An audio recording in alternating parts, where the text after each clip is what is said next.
देखो हे राधे मित्रों, एकादशी का व्रत करने के दूसरे दिन यानी कि एकादशी व्रत के पारण के दिन हमें एक बार अवश्य सुननी चाहिए तुलसी माता की कथा।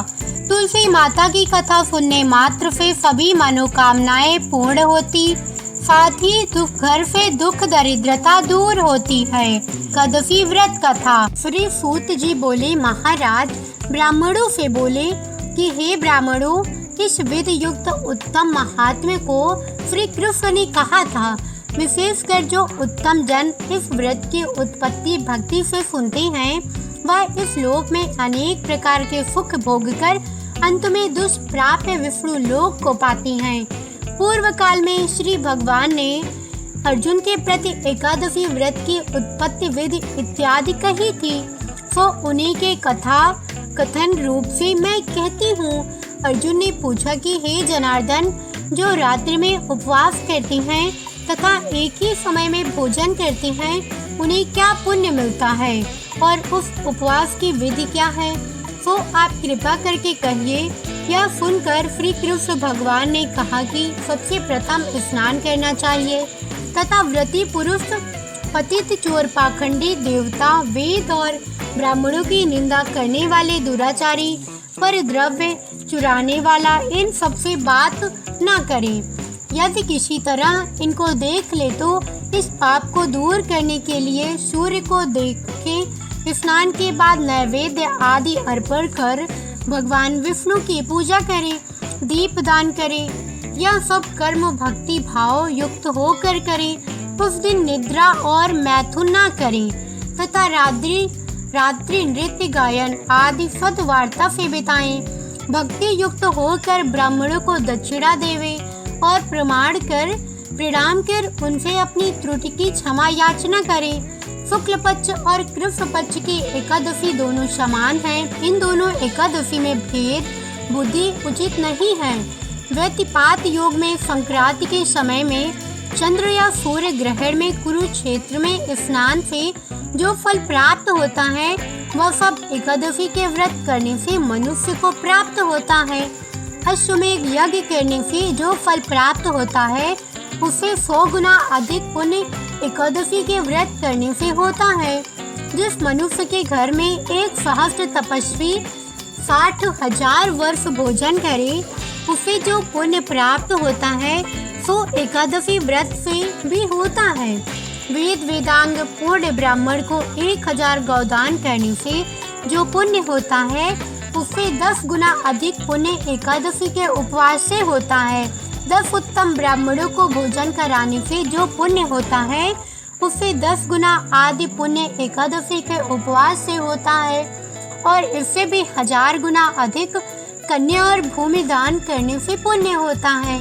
इससे 10 गुना अधिक विद्या दान से पुण्य होता है। विद्या दान से 10 गुना अधिक पुण्य भूखे को अन्न देने से होता है। अन्न दान के बराबर और तुलसी पुण्य नहीं है। इससे स्वर्गीय पितर तृप्त होते हैं। इससे पुण्य का प्रभाव देवताओं को भी जानना दुर्लभ है। इसलिए अवश्य ही एकादशी व्रत करना चाहिए। एकादशी के दिन नफा नहीं करना चाहिए और अन्न नहीं खाना चाहिए। अर्जुन ने पूछा, हे देव, आप इस तीर्थ को सब तीर्थों से श्रेष्ठ तथा पवित्र कहते हैं, इसका क्या कारण है?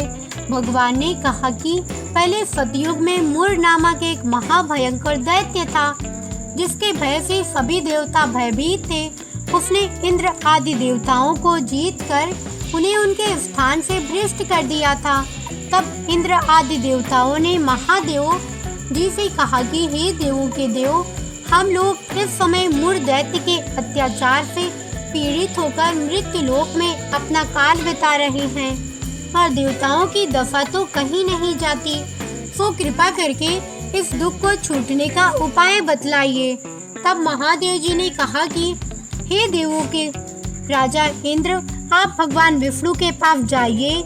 महादेव जी के वचन को सुनकर देवराज इंद्र देवताओं को साथ लेकर क्षीर सागर में जहाँ जगतपति जनार्दन सोए थे, वहाँ गए। भगवान को सोए हुए देखकर इंद्र ने हाथ जोड़कर उनकी स्तुति की कि हे देवताओं के देव, आपको नमस्कार है।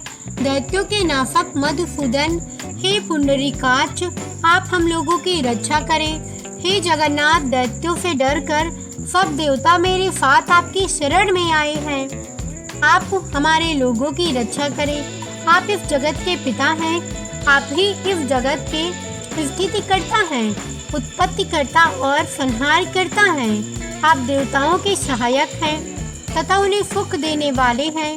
आप पृथ्वी हैं, आकाश हैं और संसार के प्राणियों के उपकरण हैं। आप ही संपूर्ण त्रैलोक्य की रक्षा करने वाले हैं। आप ही सूर्य, चंद्रमा, अग्नि, हव्य, मंत्र, यजमान, यज्ञ और समस्त कर्म फल भोक्ता ईश्वर भी हैं। इस संपूर्ण जगत में ऐसा कोई नहीं है जहां आप ना हो। हे देवों के देव, आप हम लोगों की रक्षा करें। इस समय दानवों ने दैत्यों को जीत लिया और उन्हें स्वर्ग से निकाल दिया। अब देवता लोग अपने स्थान को छोड़कर भूमि में मारे मारे फिरते हैं। आप ही उनके सब रक्षक हैं। इस प्रकार इंद्र ने वचनों को सुनकर भगवान विष्णु बोले कि वह कौन दैत्य है जिसने देवों को जीता है, वह कहाँ रहता है, उसका नाम क्या है और उसका बल क्या है, यह सब कुछ विस्तार पूर्वक कहिए। यह सुनकर इंद्र देव कहने लगे कि हे देव, पहले एक बड़ा भारी नाड़ी जंग नामक दैत्य था जिसकी उत्पत्ति ब्रह्म वंश में हुई थी और वह अपने बल से गर्वित होकर देवों को सर्वदा पीड़ित करता था। उसी का पुत्र मरु नामक दैत्य है जिसकी राजधानी का नाम चंद्रावती है। वह नगरी अति सुंदर है। वह दैत्य अपने प्रखर वीर से संपूर्ण विश्व को जीतकर और देवताओं को देवलोक से निकालकर इंद्र, अग्नि, यम, करुणा और चंद्रमा आदि लोकपाल स्वयं बन बैठा है। स्वयं सूर्य बनकर जगत को तपा रहा है। स्वयं प्रजन्य मेघ बन गया है। इसलिए आप उस दुर्दमनीय दानव को मारकर देवताओं को विजयी बनाएं। तब श्री भगवान इंद्र से उसका अत्याचार सुनकर अत्यंत क्रुद्ध हुए तथा इंद्र को संबोधन करके बोले कि हे देवेंद्र, अब मैं आप लोगों को शत्रु भय से शीघ्र ही निर्मूल करूंगा। और हे बलशाली देवों, आप लोग सब मिल चंद्रावती पुरी को जाओ। यह कह श्री भगवान भी देवताओं के पीछे ही पीछे चंद्रावती को गए। वहां जाकर देखा कि दैत्याधिप मुरु अनेक दैत्यों से परिवेष्टित होकर संग्राम भूमि में गरज रहा है।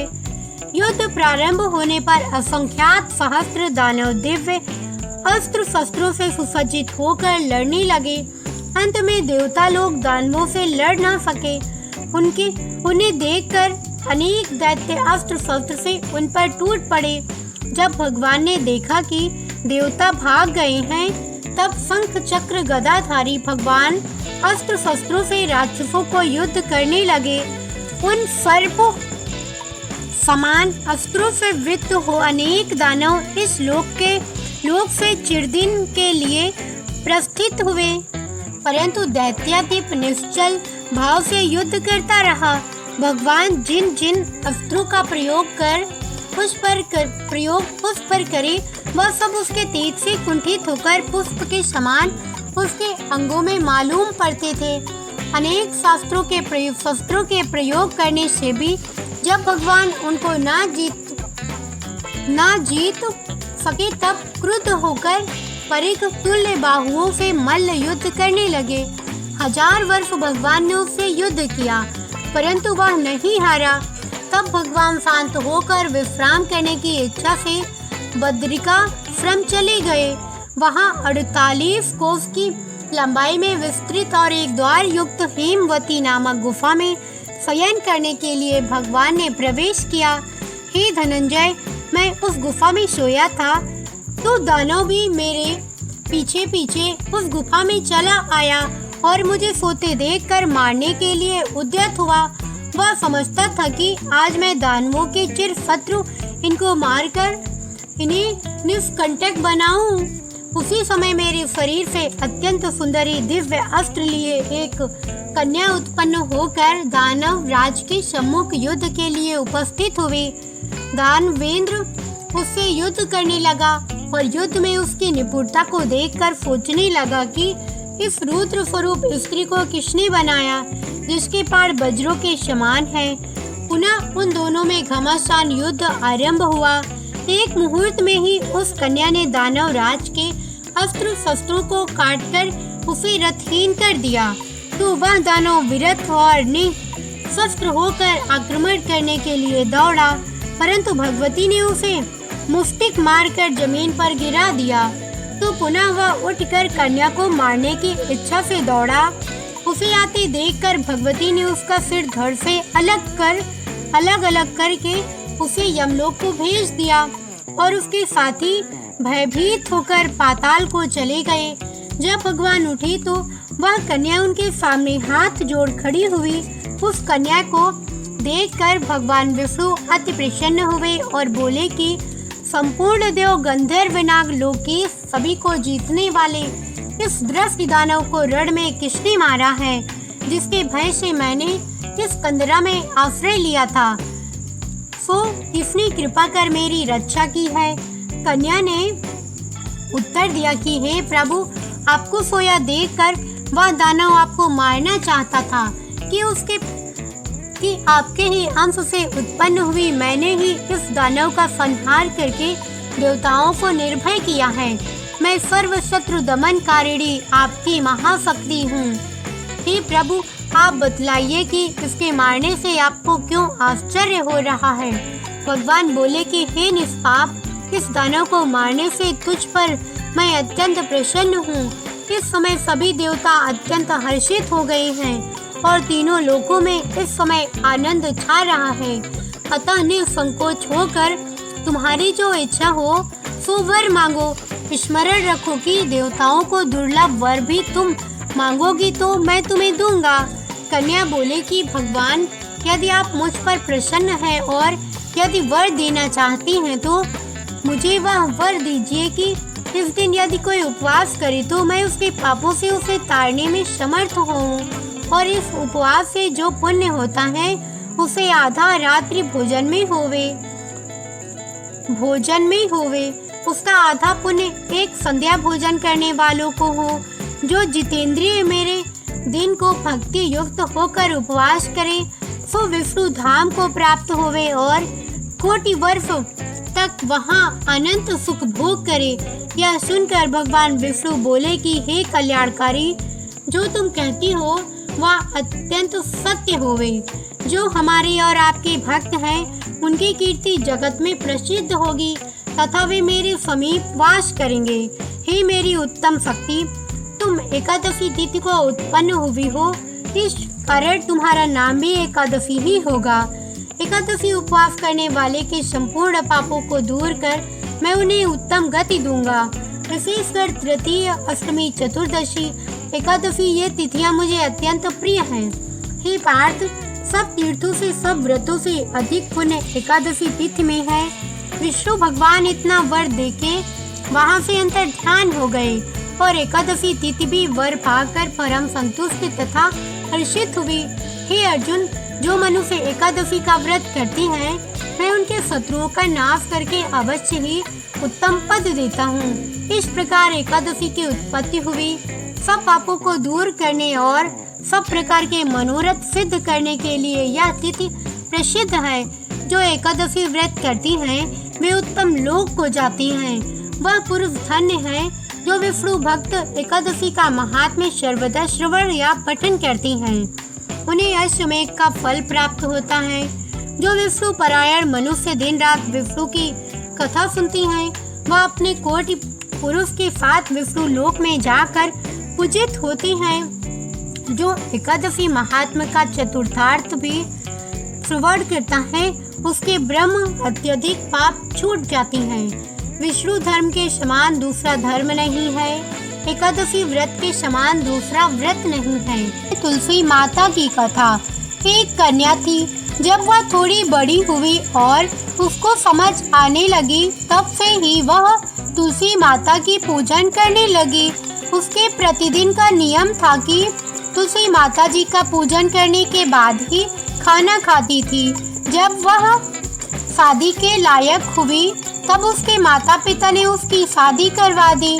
कन्या को उसके माता पिता ने दहेज में भी एक तुलसी का गमला दिया। ससुराल में वह प्रतिदिन सवेरे उठते ही पूजा करती, फिर उसके बाद ही खाना खाने बैठती थी।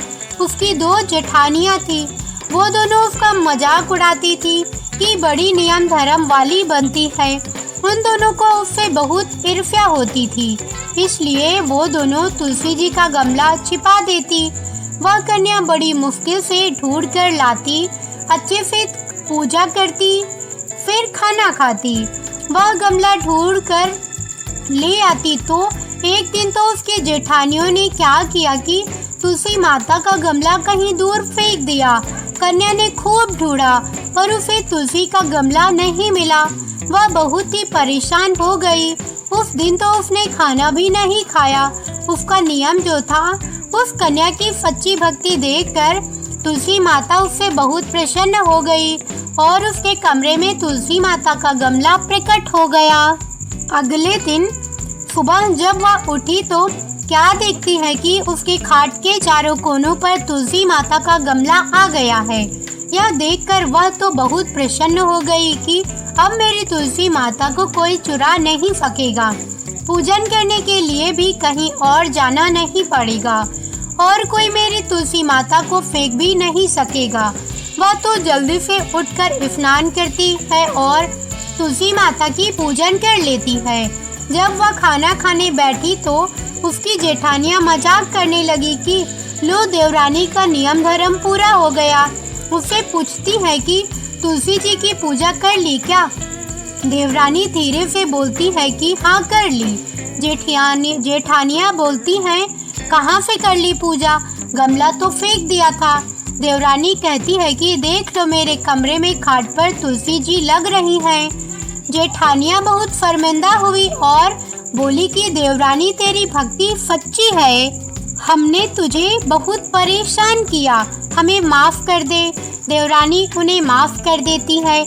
हम भी तुलसी माता जी से यही प्रार्थना करती हैं कि हे तुलसी माता, जैसी कृपा आपने देवरानी पर करी वैसी हम सब पर भी करना।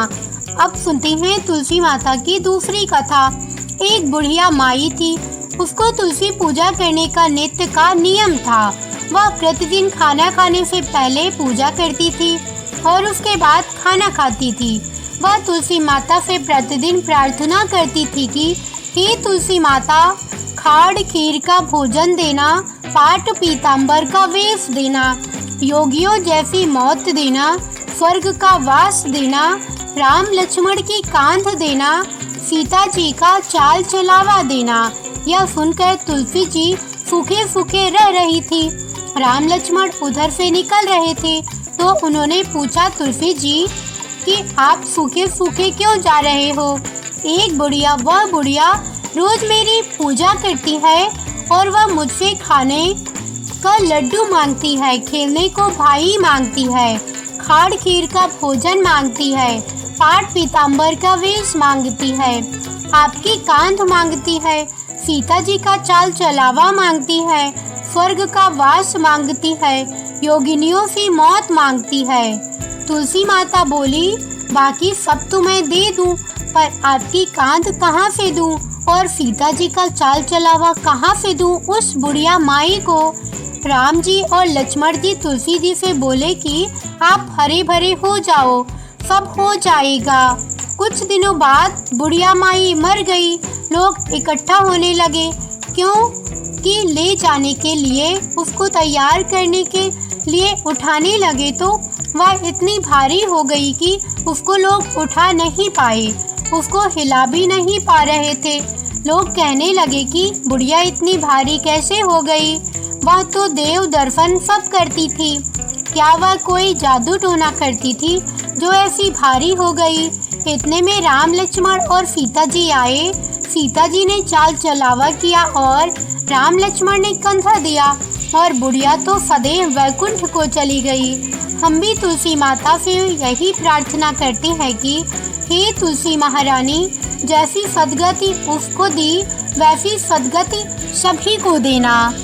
अब आइए सुनते हैं तुलसी माता की तीसरी कथा। एक ब्राह्मण था, वह प्रतिदिन मंदिर जाता था। वह प्रतिदिन तुलसी माता की पूजा करता था। वह तुलसी माता से प्रतिदिन प्रार्थना करता था कि हे तुलसी महारानी, मेरा आनंद करना।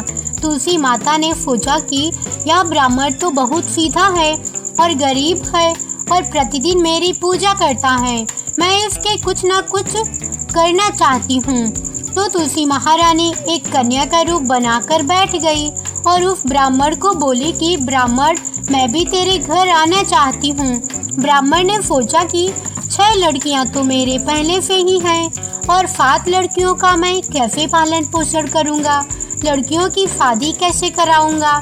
मेरे पास तो कुछ ऐसा भी नहीं है। यह व्यभिचार करके वह बहुत परेशान रहने लगा। उसको तो खाना भी नहीं भा रहा था। उसकी औरत ने कहा कि क्या बात है, आजकल बहुत दुखी दुखी रहने लग गए। तो इस पर ब्राह्मण बोला कि मैं मंदिर जा रहा हूँ। वहाँ पर एक छोटी सी कन्या बैठी है और वह कहती है कि ब्राह्मण, मैं आपके घर आऊँ। उसकी पत्नी बोली कि अरे, इसमें परेशान होने की क्या बात है, आ रही है तो आने दो। ब्राह्मण बोला कि पहले से अपनी 6 लड़कियां तो हैं ही, उनकी भी अपने को शादी भी करवानी है। तो इस पर ब्राह्मणी बोली कि अरे, ये तो कोई बात नहीं है, अपनी 6 लड़कियों की शादी करवाएंगे, वैसे 7वीं की भी करवा देंगे, अपने 7 लड़कियों की शादी साथ में करवा देंगे। अगले दिन जब वह ब्राह्मण मंदिर गया तो उसकी उस छोटी कन्या ने पूछा, ब्राह्मण, मैं आपके घर आऊं? तो ब्राह्मण बोला कि हाँ, चल बेटा चल। उनको वह घर पर लेकर आ गया। तुलसी माता कन्या के रूप में ब्राह्मण के घर आने से ब्राह्मण के घर में बहुत आनंद हो गया। घर में लक्ष्मी की बारिश हो गई।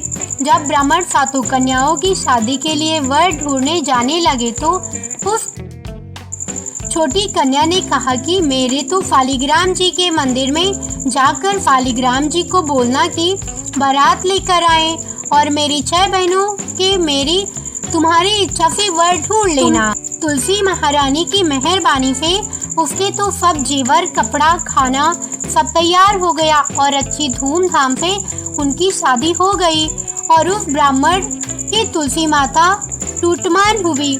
हम भी तुलसी माता जी से यही प्रार्थना करते हैं कि तुलसी माता जैसे ब्राह्मण के घर पर लक्ष्मी के साथ टूटमान हुई, वैसे ही हम सब पर करना और कथा सुनने वाले सुनाने वाले दोनों पर करना।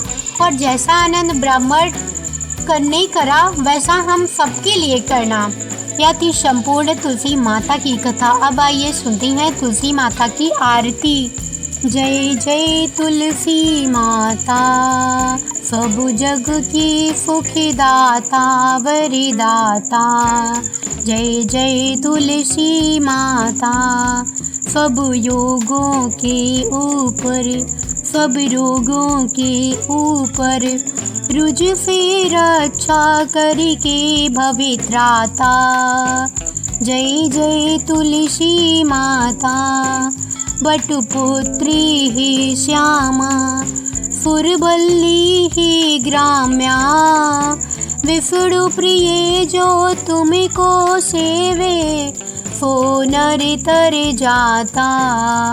जय जय तुलसी माता, हरि के शीश विराजत, त्रिभुवन से हो वंदित। पतित जनों की तारिणी विख्याता। जय जय तुलसी माता, लेकर जन्म विजन में आई दिव्य भवन में। मानवी लोक तुम्हीं से सुख संपत्ति पाता। जय जय तुलसी माता, हरि को तुम अति प्यारी, श्यामी वरण तुम्हारी। प्रेम अजब है उनका, तुम से कैसा नाता। जय जय तुलसी माता, तुलसी माता की जय, भगवान विष्णु की जय। यह थी संपूर्ण कथा। कैसी लगी कमेंट करके अवश्य बताइएगा। साथ ही वीडियो को लाइक, चैनल को सब्सक्राइब कर लीजिएगा और हाँ, बेल आइकन को ज़रूर प्रेस कर लीजिएगा। ऐसी ही रोचक और धार्मिक कथाओं के लिए हमारे साथ बने रहिए। मिलते हैं एक ऐसी ही नई कथा के साथ। तब तक के लिए जय बजरंगबली। राम राम।